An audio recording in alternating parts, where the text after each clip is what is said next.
안녕하세요. 복지를 더 쉽게 더복지입니다. 이번 영상은 장애인연금에 대해 소개해 드릴게요. 장애인연금은 누가 받을 수 있는지 그리고 얼마를 받는지 알려드리겠습니다. 장애인연금이 궁금하시다면 이번 영상을 끝까지 시청해 주세요. 그럼 시작할게요. 장애인연금 누가 지원받을 수 있을까요? 장애인연금은 만 18세 이상 등록한 중증장애인 중 본인과 배우자의 소득 인정액이 선정 기준액 이내인 경우 지원됩니다. 그런데 중증장애인은 누가 해당되는 걸까요? 심한 장애인이면 장애인연금 신청이 가능한 중증장애인일까요? 심한 장애인이라고 해서 모두 중증장애인에 해당되는 것은 아닙니다. 중증장애인에 대해 확인해 볼게요. 중증장애인은 종전 1급, 종전 2급, 종전 3급 중복장애가 해당됩니다. 단위 상급은 해당되지 않습니다. 종전 3급 중복장애는 주장애 3급에 추가 장애를 하나 이상 가진 경우 해당됩니다. 중복 합산으로 3급으로 상향된 경우 중증장애인에 해당되지 않습니다. 하지만 19년도에 장애 등급제가 폐지되었습니다. 1급, 2급, 3급은 심한 장애, 4급, 5급, 6급은 심하지 않은 장애로 결정됩니다. 심한 장애는 단일 상급도 포함되어 있기 때문에 심한 장애라고 해서 모두 장애인연금 신청 가능한 중증장애인은 아닙니다. 그렇다면 중증장애인인지 어떻게 확인할 수 있을까요? 장애 정도 심사 결과 추가 안내문에서 장애인연금 수급을 위한 중증장애인은 체크되어 있어야 장애인연금을 신청할 수 있습니다. 중증장애인에 해당되지 않거나 만 18세 이하라면 장애수당이나 장애아동수당을 검토할 수 있습니다. 가구의 소득 인정액이 기준 중위소득 50% 이하에 해당될 때 지원받을 수 있습니다. 그런데 장애 정도 재심사가 필요한 경우가 있습니다. 바로 2007년 4월 이전에 장애 등급이 결정되어 국민연금공단으로부터 위탁심사를 받지 않았을 때 해당되는데요. 국민연금공단 위탁심사를 받은 이력이 없다면 장애 정도 재심사를 받아야 합니다. 하지만 장애 정도 재심사가 면제되는 경우도 있습니다.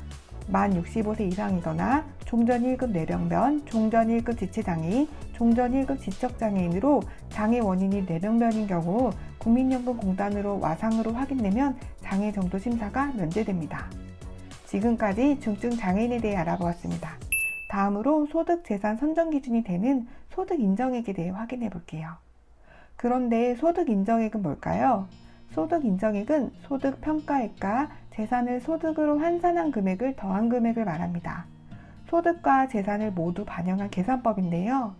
장애인 본인과 배우자의 소득 인정액이 선정 기준액, 단독 가구는 122만 원, 부부 가구는 195만 2천 원 이하에 해당될 때 지원이 가능합니다. 소득 인정액을 구하는 계산식은 어떻게 될까요? 표에 소득과 재산액을 대입해서 구할 수 있습니다. 한 번에 이해하기는 좀 어려운데요. 다양한 사례를 들어 자세히 살펴볼게요. 더복지님입니다. 장애인 단독 가구인데요. 재산은 전혀 없고 현재 일을 하고 있어 월 소득이 200만 원입니다. 소득이 단독 가구 선정 기준에 122만 원을 초과하니 장애인 연금 안 될까요? 지원이 가능합니다. 왜 그럴까요? 모든 소득을 모두 전액 반영하지 않습니다. 소득을 반영하는 소득 평가액에 대해 알아볼게요. 소득 평가액은 실제 소득에서 공제되는 항목을 뺀 금액을 말합니다. 소득은 근로소득, 임대소득, 기타 사업소득을 포함한 사업소득, 이자, 배당금, 연금 등 재산으로부터 얻어지는 재산소득, 국가와 지자체로부터 정기적으로 지원받는 공적이전소득, 무료 임차로 얻어지는 사적이전소득이 있습니다. 이 중 근로소득은 88만 원 공제 후 30% 추가 공제됩니다. 이론근로, 공공일자리, 장애인 일자리 소득, 자활근로소득은 소득으로 반영되지 않습니다. 단 장애인 행정도우미는 근로소득으로 반영됩니다. 이자소득도 공제됩니다. 월 4만 원, 연간 48만 원이 공제됩니다. 공적이전 소득은 소득으로 반영되지 않는 경우도 있습니다. 다음 표에 해당되는 공적이전 소득은 소득으로 반영되지 않습니다. 하지만 국민연금, 산업재해보장보험법에 따른 보험급여, 휴업급여, 장애급여, 유족급여 등은 소득으로 반영됩니다. 그럼 더복지님의 소득 인정액을 구해볼게요. 근로소득은 88만 원 공제 후 30%를 추가 공제하니 70%만 소득으로 반영됩니다. 근로소득 200만 원을 소득평가액으로 환산하면 78만 4천 원이 됩니다. 재산은 전혀 없으니 재산의 소득환산액은 0원이 되겠죠? 소득평가액과 재산의 소득환산액을 더한 더복진님의 소득인정액은 78만 4천 원이 됩니다. 더 행복님의 사례도 살펴볼게요. 자녀와 같이 살고 있고 자녀의 주택이 20억 원입니다. 더 행복님은 소득과 재산이 전혀 없습니다. 장애인연금 당연히 받을 수 있을까요? 지원이 어렵습니다. 사적 이전 소득, 즉 무료임차 소득이 부과되기 때문입니다. 무료임차 소득은 1촌, 직계혈족 및 배우자가 소유한 주택에 무상으로 함께 거주할 때 부과되는 추정소득입니다. 1촌, 직계혈족 및 배우자가 주민등록 동일세대이며 주택의 시가 표준액이 6억 원 이상일 때 무료임차 소득이 부과됩니다. 시가 표준액의 0.78%를 적용한 금액에 12개월로 나눠 월 소득으로 환산합니다. 더 행복님의 소득 인정액을 계산해 볼게요.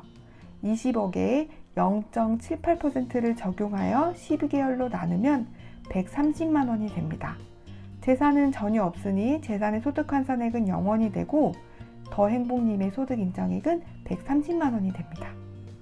더 기쁨님의 사례도 살펴볼게요. 공무원 연금을 받고 있고 다른 소득과 재산은 전혀 없는데요. 장애인 연금 받을 수 있을까요? 지원이 어렵습니다.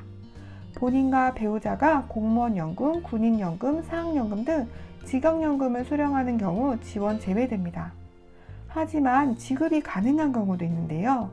직업연금 재직기간이 10년 미만이 연계퇴직연금, 연계퇴직유급연금, 퇴직유족연금 일시금, 퇴직유족 일시금 등을 지원받은 후 5년이 경과되면 다른 조건이 충족될 때 지원이 가능합니다.